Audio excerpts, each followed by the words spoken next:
My senior year, when it was about time for prom, I had this idea that I wanted to be prom king.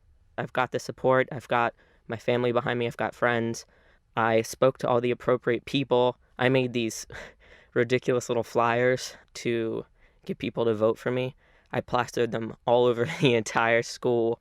I came out to pretty much everybody in the entire school, people I had never even met before, and explained to them what it was to be transgender, who I was. When voting day came around, I was incredibly nervous. I had all my friends around me. I was really excited that day. When it was lunchtime, it was time to vote, and my friends had really confused looks on their faces, and they were like, "Something's wrong, your name's not where it's supposed to be." So I looked, and I looked, and I looked, and I found it listed on the Queen side, and I got this awful, awful feeling that literally started at the top of my head, went down through my stomach and all the way to my toes. It was just this horrible, horrible sinking feeling when I realized what had happened. They actually, with no warning to me, had switched my name back to the Queen side rather than the King side. When I saw it, I went straight to find a teacher who had actually been mentoring me. She was a really wonderful woman, and I kind of just fell to pieces in front of her, like gorilla sobbing, can't get your words out. It was just a mess. She comforted me and said that it was wrong and we needed to do something. You and my sister Cheyenne actually made this petition.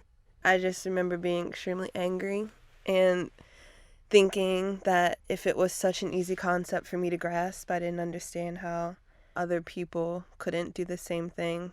It got a lot of momentum. It was actually featured on Facebook's page Have a Gay Day.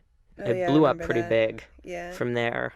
I started getting contacted by the ACLU, and they really helped me understand what my rights were and that this really wasn't okay for this to have happened to me, and that it would be better for me to fight rather than to just lay down and let this happen to me.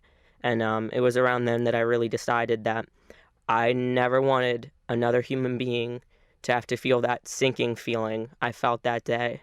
But the ACLU fought really, really hard for me, and they actually forced the school to allow me to wear the male cap and gown at graduation. And with the work they did, I don't think another school is going to have the ability to do this to a student because of the sheer amount of bad publicity they got and the amount of struggle that was caused for the school. So I don't think that's going to happen again, and I think that's the best part of all of this. What do you think is like the most important thing you learned from the prom situation overall?